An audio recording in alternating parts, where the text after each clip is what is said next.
آپ ڈاکٹر کے پاس گئے چیک اپ کے لیے، اس نے آپ کے بلڈ ٹیسٹ کا آپ کو لکھ دیا، تو آپ نے بلڈ ٹیسٹ کروایا، تو بلڈ ٹیسٹ کروانے سے آپ کا روزہ نہیں ٹوٹتا، خون نکالنے سے روزہ نہیں ٹوٹتا، وضو ٹوٹ جاتا ہے، یہ یاد رکھنا۔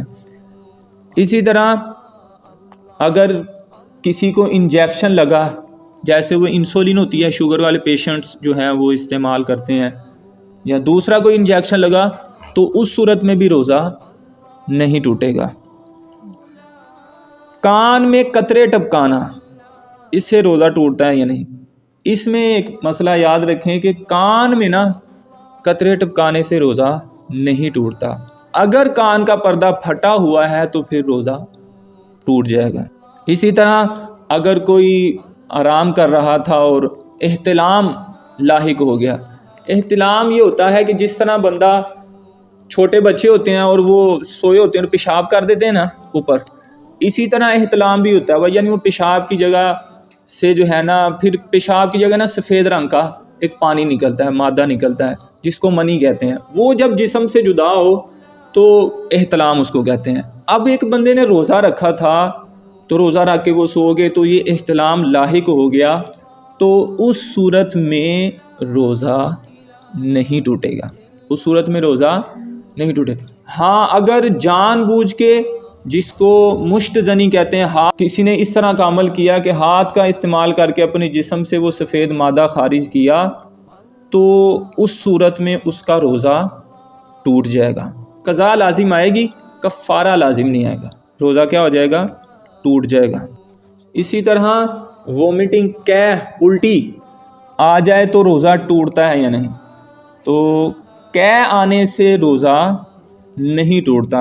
اسی طرح اگر آئی اور منہ میں وہ جمع تھا اور پھر وہ اس کو واپس لے گئی، تو اس صورت میں روزہ ٹوٹ جائے گا۔ خود بخود ہی آئی تھی، لیکن وہ جو بھی معدے کے اندر سے چیزیں منہ کے اندر آئی ہیں وہ آپ باہر پھینک دینی چاہیے تھی، اور یہ ویسے اندر تو کوئی بھی نہیں لے کے جاتا، لیکن ایک مسئلہ آپ کو بتا رہا ہوں، تو اس سے روزہ کیا ہو جائے گا؟ ٹوٹ جائے گا۔ اگر خود بخود آئی ہے وومٹنگ، تو اس صورت میں روزہ نہیں ٹوٹتا۔ اسی طرح ڈرپ لگانے سے بھی روزہ نہیں ٹوٹتا۔ کوئی یہ نہ سمجھے اتنی بڑی پانی کی مجھے بوتل لگ گئی ہے تو چلو میرا تو روزہ ٹوٹ گیا، لاؤ اب ایپل میں سیب کھاتی، تو ایسا آپ نے نہیں کرنا۔ ڈرپ لگنے سے بھی روزہ نہیں۔ بیسیکلی یہ سارا کا تعلق ماس سے ہوتا ہے، یہ معدے میں چیزیں نہیں جاتی، وہ ایک قاعدہ ہے حدیث کی روشنی میں۔ اس وجہ سے وہ انجیکشن ہے، وہ انسولین ہے، وہ ڈرپ ہے، ان چیزوں سے روزہ آپ کا نہیں ٹوٹے گا۔ اسی طرح ہونٹ پر لگائے جانے والے بام، وہ جو ہونٹوں کو نرم کرنے کے لیے لگاتے ہیں نا، چیپ سٹک، تو اس سے بھی روزہ نہیں ٹوٹتا۔ اسی طرح اگر عورتوں نے لپسٹک لگائی تو اس سے روزہ نہیں ٹوٹے گا۔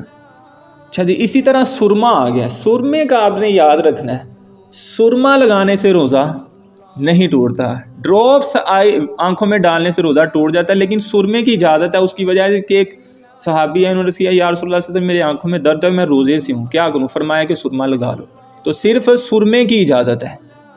اسی طرح بعض لوگ یہ کہتے ہیں عدم علم کی وجہ سے، بس پتہ نہیں ہے کس طرح کے مسائل اپنے سے نکال لیتے ہیں، کہ پورے جسم کا ہی روزہ ہوتا ہے۔ جی بالکل بالکل ایسے ہی ہے، پورے جسم کا روزہ ہوتا ہے نا، تو لہذا اس صورت میں نہ تم نے بال کاٹنے ہیں، نہ تم نے ناخن کاٹنے ہیں، نہ ہی زیر ناف بال کاٹنے ہیں، نہ ہی زیر بغلوں کے بال بھی نہیں کاٹنے، زیر ناف بال نہیں کاٹنے، ناخن بھی نہیں کاٹنے، سر کے بال بھی نہیں کاٹنے، کیونکہ پورے جسم کا روزہ ہے، تو اس لیے نہیں تو پھر تمہارا روزہ ٹوٹ جائے گا۔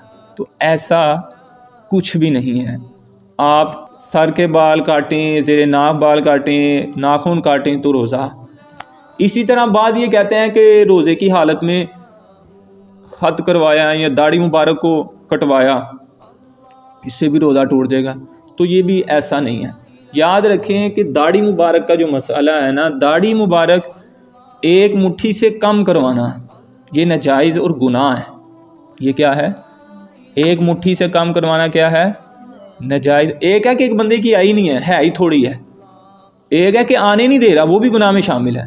تو یہ روزے رکھ کے یہ عمل کریں یا روزے کے بغیر ہی عمل کریں، یعنی رمضان میں یہ کام کریں یا غیر رمضان میں کام کریں، رمضان کا مہینہ گزر بھی جائے یہ کام کریں تو پھر بھی گناہ ہے، رمضان کے روزہ رکھ کے کریں تو پھر بھی گناہ ہے۔ اس سے ہمیں کیا کرنا چاہیے؟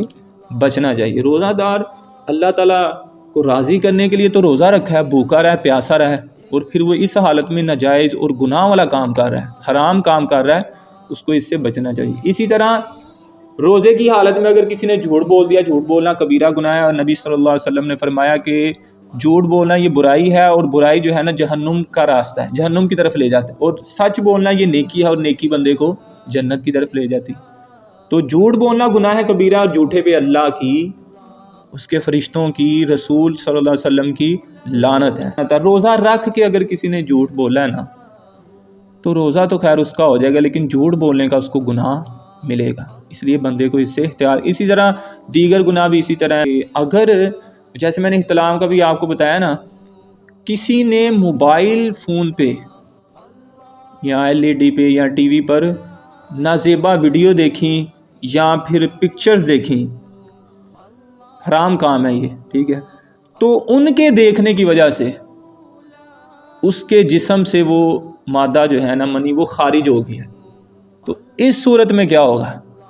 اس صورت میں اس بندے پہ غسل لازم ہو جائے گا، لیکن اس کا روزہ نہیں ٹوٹے گا، ہے گناہ کا کام ہے۔ روزہ کب ٹوٹے گا؟ جب وہ ہاتھ کا استعمال کر کے اس کو منی کو اپنے جسم سے جدا کرے گا۔ باقی نیند میں اگر احتلام ہوا یا بے حیائی والی فحش ویڈیو دیکھ رہا ہے، اس وجہ سے یہ عمل ہوا، تو اس کا روزہ نہیں ٹوٹے گا۔ تو اگر یہ فلم وغیرہ، موویز وغیرہ اس طرح کی ویڈیوز دیکھ کے یہ عمل کر رہا ہے تو یہ حرام کام ہے، گناہ والا کام ہے۔ اللہ تعالیٰ ہمیں اس سے محفوظ فرمائے، اپنے روزوں کی حفاظت کرنے کی توفیق عطا فرمائے، اور مسائل شرعیہ کو جو ضروری ہیں اللہ تعالیٰ ہمیں سیکھنے کی توفیق عطا فرمائے۔